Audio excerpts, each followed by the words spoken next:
እንደምን ሰነበታችሁ ተመልካቾቻችን ከክራይስት አርሚ ቲቪ የዜና ሰዓታችን ላይ ደርሰናል ከዜናዎቹ ጋር ኢየሩሳሌም በዳዳ ነኝ ዋና ዋና ዜናዎችን አስቀድማለሁ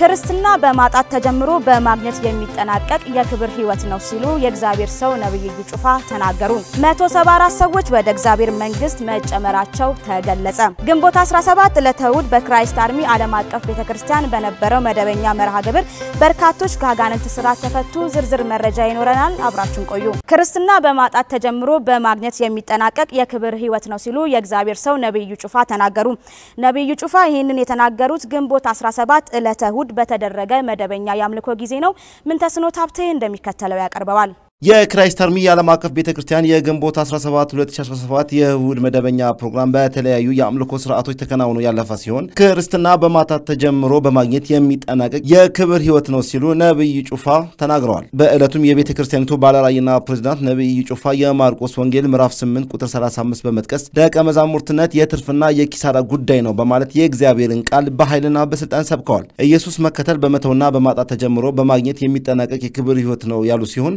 ሰይጣን የሰው ልጅ ኢየሱስን በመከተል ውስጥ የሚያገኘውን በረከት ስለሚያውቅ ለየትና ቀን ሰው ወደዚህ መንገድ እንዳይጓዝና የክርስቶስ ተከታይ እንዳይሆን እየሰራ እንዳለ ብዙዎችን ከዚህ መንገድ እያስወጣም እንደሚገኝ አስታውቀዋል ኢየሱስን የመከተል ምስጢር እየሞተን የምንድንበት እያጣን የምናገኝበት እየተዋረድን የምንከብርበት መንገድ ነው ሰይጣን የራሱ የሆነ ፍልስፍና አለው የሰይጣን ፍልስፍና መጀመሪያ ሁሉን ሰጣለው በኋላ ባዶ አደርጋለሁ ነው የመጽሐፍ ቅዱስ ፍልስፍና ደግሞ እንደዚህ ይላል ያለን ሁሉ ታጣለ በኋላ ታገኛለ የሰይጣን ፍልስፍና በክብር ትጀምራለ በውርደት ትጨርሳለ ይላል የናዝሬቱ ኢየሱስ ደግሞ ስማችሁን ታጣላችሁ ሀብታችሁን ታጣላችሁ ያላችሁን ሁሉ ታጣላችሁ በኋላ ግን ታገኛላችሁ በሐዘን ትጀምራለ ነገር ግን በደስታ ነው የምትጨርሰው ብቸኛ ሆነ ትጀምራለ በኋላ ግን በብዙ ቅዱሳን ትታጀባለ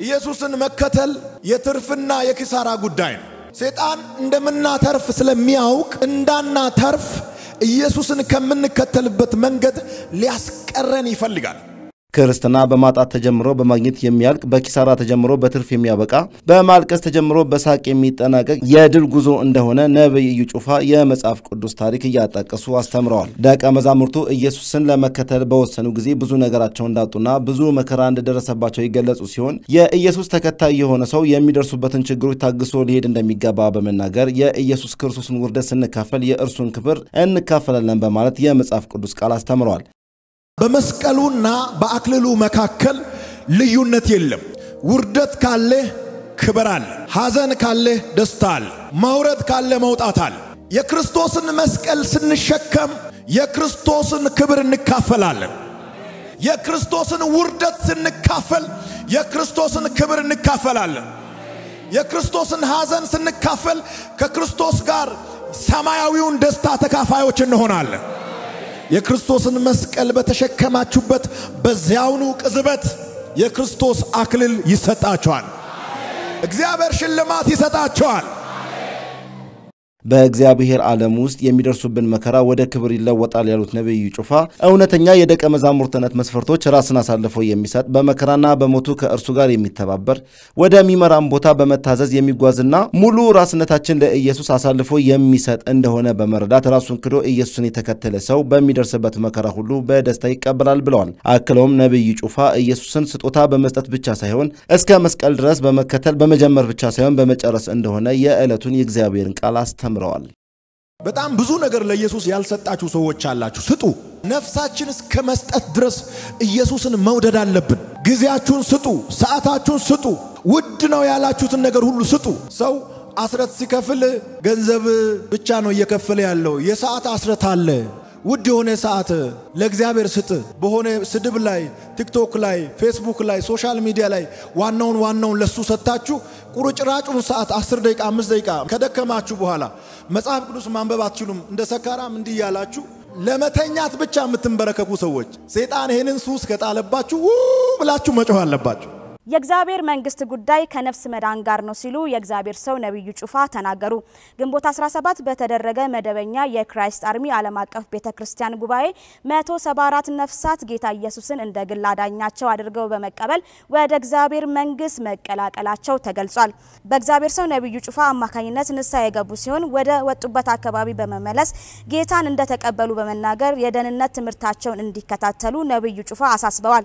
ጌታ ኢየሱስን እንደ ግል አዳኛቸው አድርገው የተቀበሉት ነፍሳት መካከል በተደረገ ጸሎት ካጋንንት ስራት ተፈተዋል። በእለቱም በጉባኤው የተገኙ ምእመናን ለእግዚአብሔር ምስጋና ያቀረቡ ሲሆን ለወጡት ነፍሳት እንኳን ደህና መጣችሁ በማለት አቀባበልን አድርገውላቸዋል። ጌታ ሆይ ከዛሬ ጀምሮ ሕይወቴን ዘመኔን ላንተ ሰጥቻለሁ።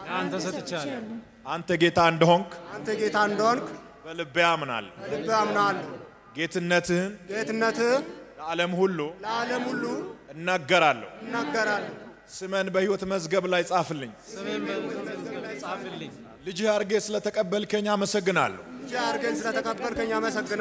ዛሬ ግንቦት 17 2017 174 ሰዎች ወደ እግዚአብሔር መንግስት ተጨምረዋል። ግንቦት 17 ዕለተ እሁድ በነበረው አምልኮ መርሃ ግብር በርካቶች አርነትን አግኝተዋል። የእግዚአብሔር ሰው ነብዩ ጩፋ በዕለቱ በነበራቸው አገልግሎት አጋንንትን በመቃወም የጸለዩ ሲሆን አጋንንቶችም ራሳቸውን በማጋለጥ እጃቸውን ለእግዚአብሔር ኃይል ሰጥተዋል። ሪፖርተራችን ቀለሚሳቅ አዘጋጅተዋለች። በእለቱም ነጻ ከወጡት በርካቶች መካከል አንድ ወንድም ለ21 ዓመት ከተያዘበት ለሉሲፈር አገዛዝ ነጻ ወጥቷል። አጋንንቱም ዓለምን አሳልፎ በመስጠት የሉሲፈር መንግስትን በእርሱ በማስፋፋት እቅድ እንደነበረውና የእግዚአብሔር ሰው ነብይ እዩ ጩፋን መግደልም እቅድ የነበረው ሲሆን ነገር ግን ሐሳቡ እንደተበላሸበት ራሱ ባጋለጠበት ወቅት የተናገረ ሲሆን የሉሲፈርም ኃይል በእግዚአብሔር በአምላካችን ብርቱ ክንድ ልረታ ችሏል። በዘር ውስጥ የሚመለክ መንፈስ ድግምት በመሪጌታ የተደረገ መተት ትዳርን የሚያበላሽ እድልን የሚወስድ የጨለማ አሰራር በእነዚህ ሁሉ የተያዙ በርካታ ሰዎች በእለቱ በነበረው የእግዚአብሔር ኃይል ነጻ ሊወጡ ችለዋል። ስልጣንማ ነበረኝ። ምን ሆነ አሁን ተያዘች? ምን ለማድረግ ነበር ያሰብከው? ዓለምን ሙሉ ለሱ አሳልፈ ሰጣለሁ። ማን አንተ? የዓለም ጨለማ ነኝ። እሺ እንዴት አርግ ነው ለመግደል ያሰብከው?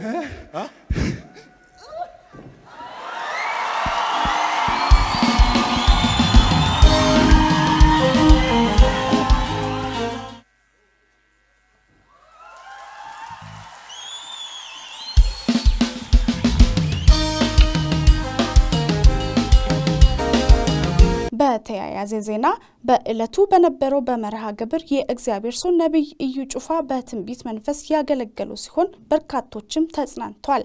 አንዲት እናት የእግዚአብሔር ሰው በስሟ በመጥራት የነበረባትን ጭንጋፍና የዘር መርገምን በመጥቀስ ከዚህ በኋላ ነገሯ እንደማይበላሽና ስሟን ከተሰጠችበት ከባዕድ መንፈስ እንደወጣ በትንቢት አገልግሏታል። ለጉባኤውም ትንቢታዊ አዋጅ የእግዚአብሔር ሰው ያወጁ ሲሆን መውጣት እንደሚሆን የሞት ኃይል እንደተሰበረ በርካቶችም ወደ በረከታቸው እንደሚገቡ አውጆ በዘይትና ለያንዳንዱ እጅ በመጫን የእግዚአብሔር ሰው ጸልየዋል። ሞት አይሆንም የሚል ድምጽ ሰማው። ይሁን መንፈስ የሚያመልኩት ነበርና እዛ ለመንፈሱ ውርንጭላዬ ናት ብሎ እዛ አስገቡኝ። አይኗን ከፍታለሁ ብሎ ማለት ነው። ስሟን እየጠራ የሚከታተል መንፈስ ዛሬ ቀንዱ ተሰበረ። አሜን። ከየት ነው የመጣሽው? ከነጌሌ ቦረና ነው የመጣሁት። ከማን ጋር? ከልጄ ጋር ነው የመጣሁት። ባንቺም በልጅሽም ላይ ወጣ የሞት ደብዳቤ ተቀዷል። አሜን። ይሄንን ስም ከሟርተኞች መንደር አውጥቻለሁ። አሜን። ፍልቅልቅ አዎ